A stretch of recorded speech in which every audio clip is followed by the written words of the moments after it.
Welcome to Pragati science classes. आज हम लोग इलेक्ट्रोस्टैटिक्स का 5वां पार्ट देखने जा रहे हैं। हम लोग पिछले पार्ट में इक्विलिब्रियम देखना शुरू किए थे। इक्विलिब्रियम में हम लोगों ने पार्टिकल इक्विलिब्रियम पर एक छोटा सा क्वेश्चन भी किया था। अब पार्टिकल इक्विलिब्रियम भी दो तरह का होता है। एक पार्टिकल इक्विलिब्रियम स्टेबल इक्विलिब्रियम कहलाता है, दूसरा को कहते हैं अनस्टेबल इक्विलिब्रियम। स्टेबल इक्विलिब्रियम किसको कहते हैं? यदि किसी पोजीशन पर पार्टिकल की स्थितिज ऊर्जा पोटेंशियल एनर्जी उसके निकट वाले बिंदुओं के सापेक्ष न्यूनतम हो तो उसको कहते हैं स्टेबल इक्विलिब्रियम। स्टेबल इक्विलिब्रियम क्या हुआ कि उसके निकट वाले बिंदुओं की तुलना में उस पार्टिकल की स्थितिज ऊर्जा न्यूनतम है तो उसको स्टेबल इक्विलिब्रियम पोजीशन कहते हैं। स्टेबल इक्विलिब्रियम पोजीशन में होता क्या है कि यदि पार्टिकल को थोड़ा डिस्प्लेस कराकर छोड़ दिया जाए तो वह अपनी प्रारंभिक स्थिति की ओर आना चाहता है, या कहिए नेट फोर्स उसकी प्रारंभिक स्थिति की ओर होता है। जब पार्टिकल स्टेबल इक्विलिब्रियम में होता है तो उस समय वह पार्टिकल अपने स्टेबल इक्विलिब्रियम पोजीशन के अबाउट एसएचएम करता है, मतलब सरल आवर्त गति करता है, सिंपल हार्मोनिक मोशन करता है, और वही stable equilibrium position mean position के जैसा वर्क करता है। अब देखिए, दो तरह का इक्विलिब्रियम पार्टिकल इक्विलिब्रियम हो गया, एक स्टेबल इक्विलिब्रियम, एक अनस्टेबल। एक हम रफ में आइडिया लेते हैं कि कैसे इसको समझेंगे कि स्टेबल इक्विलिब्रियम में कब होगा, अनस्टेबल इक्विलिब्रियम में कब होगा और न्यूट्रल में कब होगा। तो एक कर्व हम लिए, इस तरह का कर्व लिए, इसमें तीन बॉल को या कहिए तीन पार्टिकल को इस पोजीशन में और इस पोजीशन में रखेंगे। ये पार्टिकल नहीं है। अभी ऐसे समझिए, तीन पोजीशन पर अलग अलग पार्टिकल को या अलग अलग बॉल को रख, इसमें होगा क्या, इसको यदि हम थोड़ा सा डिस्प्लेस कराएं, क्या करा दिए, थोड़ा सा डिस्प्लेस करा दिए। अब डिस्प्लेस कराकर जैसे ही छोड़ेंगे तो यह पार्टिकल अपनी इनिशियल पोजीशन या कहिए अपनी प्रारंभिक स्थिति की ओर आना चाहेगा। यह पार्टिकल जैसे ही यहाँ ले जाकर छोड़े तो यह अपनी प्रारंभिक स्थिति की ओर जाना चाहेगा। तो यही बात यहाँ पर लिखा हुआ, यदि ऐसा होता है तो यह स्टेबल इक्विलिब्रियम है, मतलब अपनी प्रारंभिक स्थिति को कंडीशनली ये छोड़ना नहीं चाहता है, एक निश्चित दायरा के अंतर्गत ये नहीं छोड़ना चाहिए। जबकि इस स्थिति वाले बॉल को या पार्टिकल को क्या देखते हैं कि इसको थोड़ा सा भी डिस्प्लेस कराए तो ये अपनी प्रारंभिक स्थिति से दूर की ओर जाना चाहता है।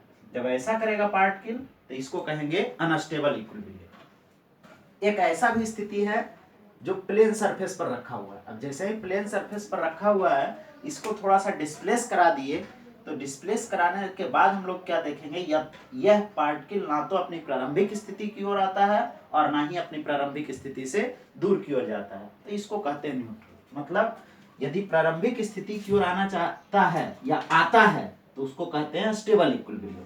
यदि स्टेबल इक्विलिब्रियम है तो वह पार्टिकल एसएचएम कर सकता है यदि उसको स्टेबल इक्विलिब्रियम पोजीशन से डिस्प्लेस कराकर छोड़ा जाए तो, और जब वह पार्टिकल एसएचएम करने लगेगा तो वही stable equilibrium position mean position कहलाएगा।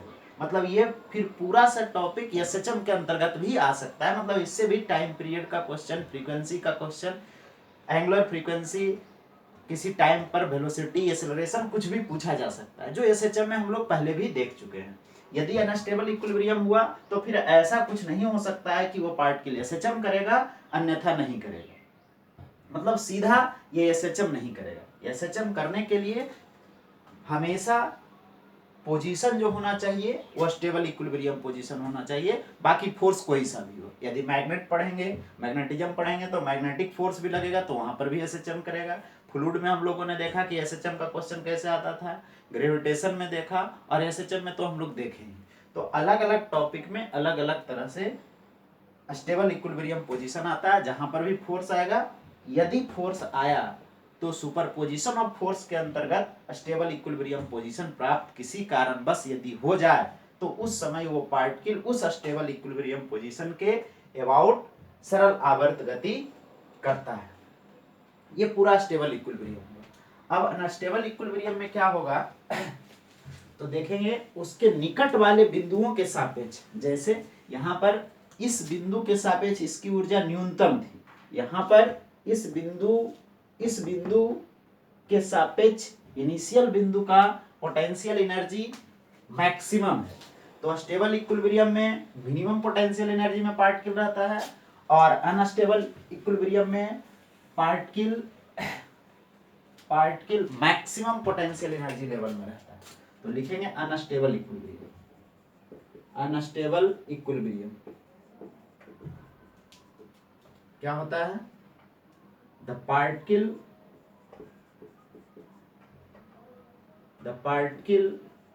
Has maximum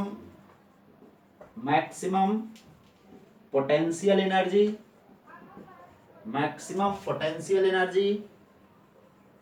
with respect to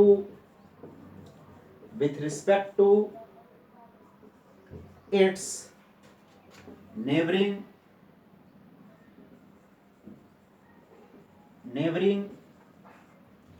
points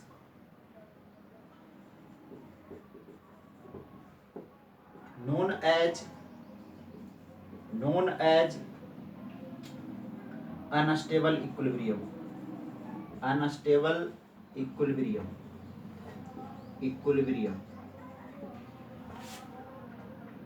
अब देखिए, यदि अनस्टेबल इक्विलिब्रियम वाले पार्टिकल को थोड़ा डिस्प्लेस कराते हैं तो अपनी प्रारंभिक स्थिति से दूर की ओर जाता है। यही बात लिखेंगे, if the particle is slightly displaced from its initial position, then the net force on it is away from initial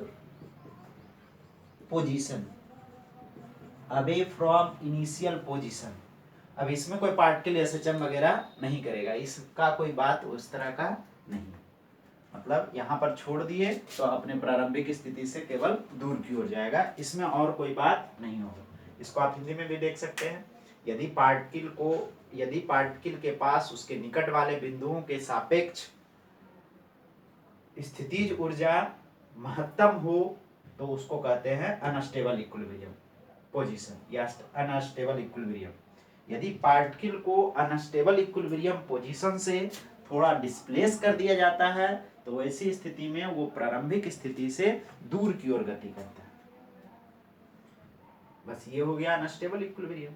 और न्यूट्रल में यदि पार्टिकल को थोड़ा सा भी डिस्प्लेस करा दिया जाए तो ऐसा फिर कुछ नहीं होगा। अब यहाँ पर क्वेश्चन भी किया जा सकता है, लेकिन हम इक्विलिब्रियम पहले खत्म ही कर लेते हैं। पहले इक्विलिब्रियम एक और है सिस्टम इक्विलिब्रियम। तो सिस्टम इक्विलिब्रियम देखते हैं। System equilibrium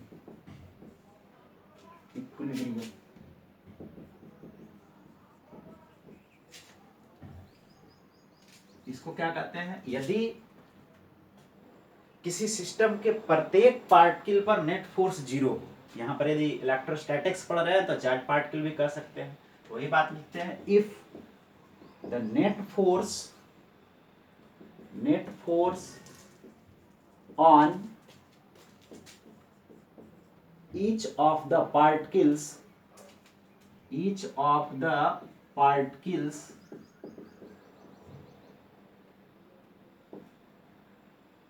is zero, if the net force on each of the particles is zero, is called system equilibrium।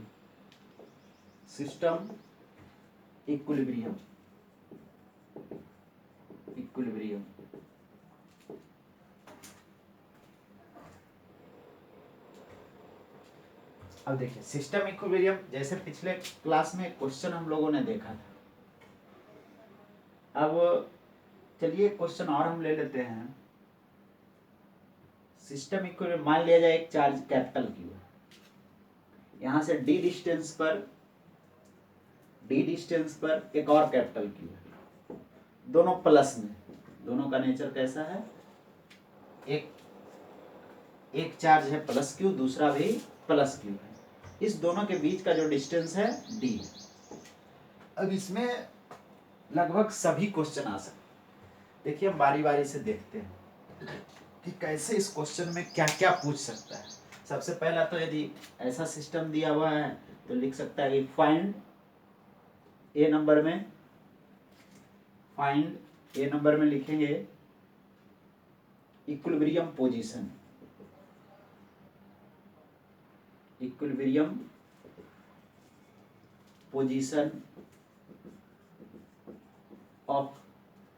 Of a child particle,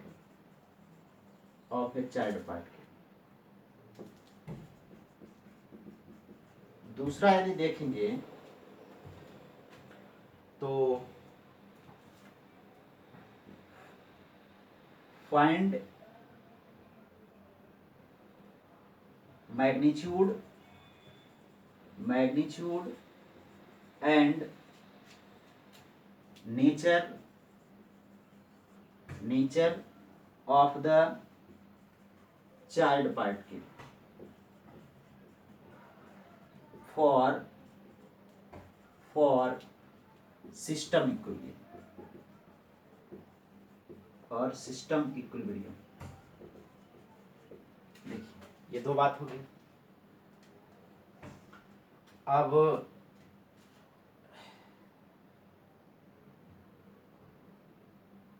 तीसरा क्वेश्चन ऐसा भी दे सकते हैं, इन विच डायरेक्शन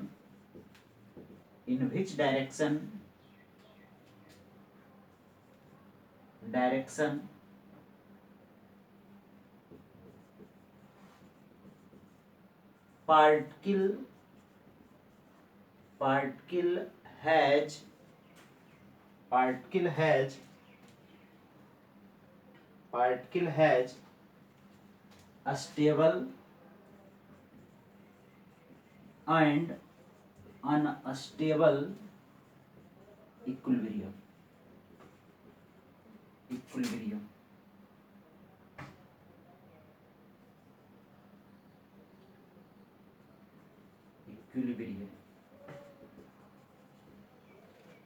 ये तीन क्वेश्चन किया जा सकता है। ये पूरी बड़ा क्वेश्चन हो गया। देखते हैं बारी बारी से इस क्वेश्चन में क्या जवाब होगा।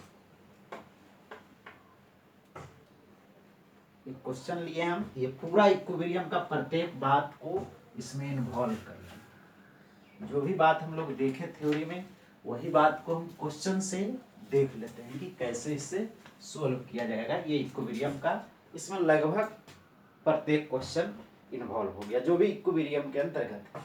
तो देखिए सबसे पहले क्वेश्चन पर आते हैं। क्या है क्वेश्चन? ये दो चार्ज पार्टिकल हो गया plus Q and plus Q, इस दोनों के बीच का डिस्टेंस है डी। ये पॉइंट का नाम ए है और ये है बी। तो पहले हम लोग पार्टिकल इक्विलिब्रियम पोजीशन खोजते हैं कि कहां पर पार्टिकल इक्विलिब्रियम होगा।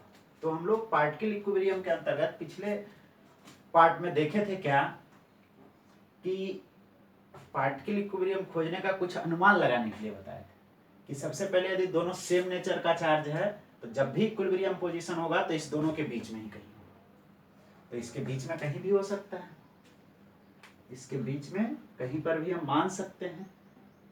अभी फिलहाल हमको कुछ पता नहीं है तो हम कहीं पर भी मान लिए यहाँ पर होगा। अब बताए थे कि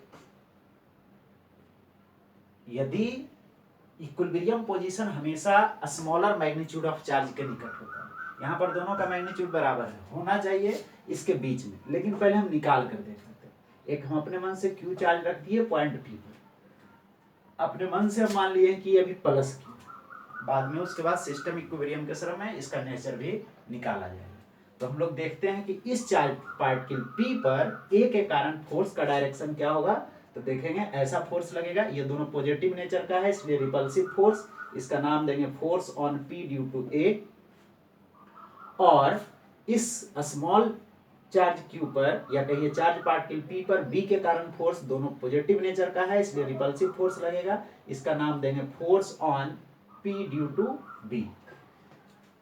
दोनों के बीच का कोण यहीं पर पता चल रहा है कि दोनों के बीच का कोण कैसा है, 180 डिग्री। तो हम लोग लिख सकते हैं यहाँ पर angle between F P A and F P B is equal to 180 degree. अब पहले दोनों फोर्स का मैग्नीट्यूड लिखते हैं। एफ पी ए तो बताए थे के Q1 capital Q Coulomb's law के अकॉर्डिंग, ऐसा लिख भी सकते हैं according to Coulomb's law, according to Coulomb's law क्या हो जाएगा, एफ पी ए बराबर के Q into Q by distance, दोनों के बीच का डिस्टेंस था d, हम नहीं मालूम है यहां से यहां तक का डिस्टेंस हम लोगों ने मान लिया x और ये डिस्टेंस मान लिया d माइनस एक्स हो जाएगा। तो ये आ जाएगा पी ए, तो यहां पर आ जाएगा एक्स स्क्वायर, डायरेक्शन लिखेंगे तो फ्रॉम ए टू बी, ये डायरेक्शन क्या है फ्रॉम ए टू बी, ऐसा हो गया। एफ पी बी के इसका चार्ज q इसका भी q इंटू क्यू और बाई आ जाएगा d माइनस एक्स का होल स्क्वायर, इसका डायरेक्शन लिखेंगे तो फ्रॉम, इस डायरेक्शन को लिखेंगे b से a की ओर, फ्रॉम b टू a। अब इसमें नेट फोर्स यदि देखेंगे तो दोनों को 180 degree, net force on p is equal to देखेंगे क्या आ जाएगा ये F P A plus F P B, इसको यदि 180 डिग्री पर जोड़ेंगे, चूंकि एंगल कैसा है 180 डिग्री, तो इसका मैग्नीट्यूड का केवल समेशन हो जाएगा पी ए का magnitude minus F P B, magnitude का समेशन का मतलब 180 डिग्री पर कह रहे हैं तो सब्ट्रैक्ट हो जाएगा, ये आ जाएगा, इसका वैल्यू आ जाएगा k Q into Q by x square minus k Q into Q by d minus x का होल स्क्वायर, यह आ जाएगा एफ नेट ऑन पी ऐसा। अब फॉर इक्विलिब्रियम के लिए क्या देखे थे, फॉर इक्विलिब्रियम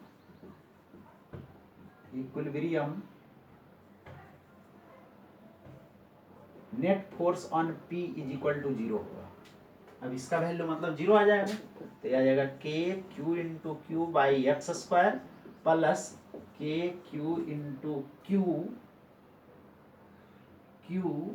और बाई डी माइनस एक्स का होल स्क्वायर बराबर 0, ऐसा हो जाएगा।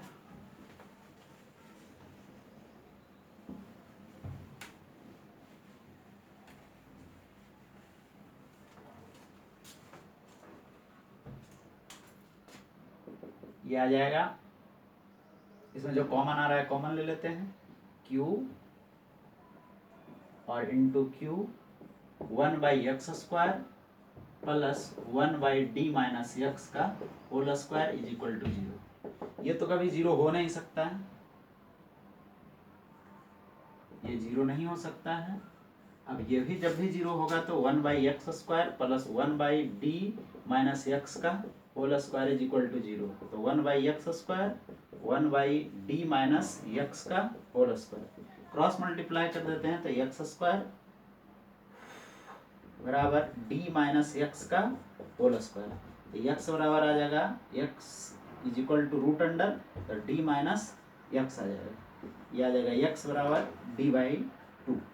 मतलब जो ये पॉइंट है ए से भी एक्स बाई 2 दूरी पर होगा और बी से, मतलब पोजीशन निकल गया, इक्विलिब्रियम पोजीशन क्या हो गया, इक्विलिब्रियम पोजीशन यदि लिखेंगे, इक्विलिब्रियम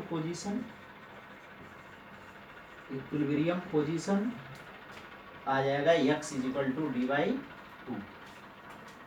अब देखिए ये आ गया इक्विलिब्रियम पोजीशन, मतलब मिड पॉइंट पर यहाँ पर क्या हो जाएगा, इक्विलिब्रियम पोजीशन होगा।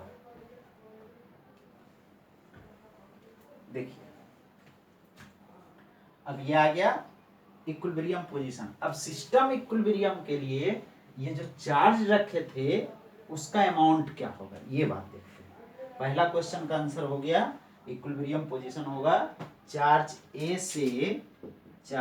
से या बी से डिवाइड टू दूरी पर। मतलब ये कैपिटल क्यू था, फिर से उसी बात पर आते हैं, ये भी कैपिटल क्यू प्लस में दोनों, और ये मिड पॉइंट इस दोनों के बीच का दूरी था, यहाँ से यहाँ तक का था दूरी x। अब ये दूरी कितना हो गया, नहीं ये d था और ये कितना आ गया d/2, ये पॉइंट P था, ये a और ये b, ये दूरी भी d/2 और ये भी दूरी कैसा बच गया d/2। अब देखिए सिस्टम इक्विलिब्रियम के लिए जो यहाँ पर प्लस क्यू चार्ज रखे थे, इसका इस चार्ज का मैग्नीट्यूड और नेचर क्या होगा। तो किसी भी एक पर, अब ए पर नेट फोर्स देख लें या फिर बी पर नेट फोर्स निकाल करके उसको भी जीरो कर लेते। अभी तो इस पर नेट फोर्स जीरो था, अब यहाँ पर किसी भी अमाउंट का चार्ज रखने पर इस चार्ज पार्टिकल पर नेट फोर्स कैसा होगा, जीरो होगा। अब सिस्टम के लिए मतलब क्या चाहिए, इस पर भी नेट फोर्स जीरो हो और इस पर भी नेट फोर्स जीरो हो। तो किसी एक पर, या तो चार्ज पार्टिकल ए पर या तो चार्ज पार्टिकल बी पर नेट फोर्स कैसा होना चाहिए, जीरो होना चाहिए। तो हम लोग या तो इस पर नेट फोर्स जीरो देख लेते हैं या तो फिर इस पर नेट फोर्स जीरो देख लेते हैं। तो क्या करेंगे, अब चलिए बी पर देख लेते हैं। तो पहले इसके कारण देखते हैं फोर्स, तो इसके कारण रिपल्सिव फोर्स, ये भी प्लस में ये भी प्लस में, तो ये लिखेंगे force on B due to A. अब ये भी प्लस में ये भी प्लस में, तो इस पर कैसा देख लेते हैं, ये आ जाएगा force on B due to P, ऐसा हो गया। अब यहाँ पर अभी फिगर के अनुसार लग रहा है दोनों के बीच का कोण कैसा है, जीरो है। सबसे पहले दोनों का मैग्नीट्यूड हम लोग देख लेते हैं, एफ बी ए। तो यहाँ पर लिखेंगे कूलम्ब्स लॉ के अनुसार के Q 1 into Q2 by R square, यहाँ से यहाँ तक की दूरी तो डी स्क्वायर हो जाएगा। अब इसका डायरेक्शन अवे फ्रॉम ए से दूर क्यों। अब इसी तरह से force on B due to P देखते हैं, क्या देखेंगे, के पी के कारण, तो Q1 small q, Q2 capital Q, और यहां से यहां तक का दूरी तो d/2 का होल स्क्वायर। ये भी कैसा है, अवे फ्रॉम ए। यदि हम दोनों के बीच का कोण लिखें, force on B due to A and force on B due to P देखें, ये दोनों के बीच का कोण, angle between F B A and F B P is equal to कितना आ जाएगा, 0 डिग्री। अब 0 डिग्री पर दोनों का नेट फोर्स ऑन बी देखते हैं, क्या हो जाएगा, force on B due to A plus force on B due to P. ये दोनों का समेशन करते हैं, 0 डिग्री पर समेशन करेंगे तो ये आ जाएगा net force on B is equal to, यहाँ पर कर देंगे तो दोनों का मैग्नीट्यूड का समेशन हो जाएगा। यहाँ सब्ट्रैक्शन नहीं होगा, जीरो होगा, जीरो कौन है इसलिए जब भी होगा तो क्या होगा, एडिशन हो जाएगा मैग्नीट्यूड का।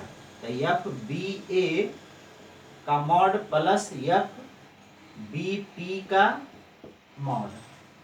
अब दोनों का वैल्यू रख देते हैं मैग्नीट्यूड का केवल, तो ये आ जाएगा net force on B is equal to 4, ये आ जाएगा k Q into q capital q दोनों, और by d square plus q into q और into small q by d/2 का होल स्क्वायर।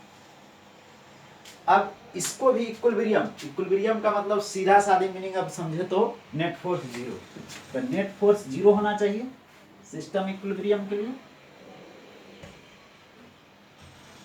तो सिस्टम इक्विलिब्रियम के लिए मतलब फॉर इक्विलिब्रियम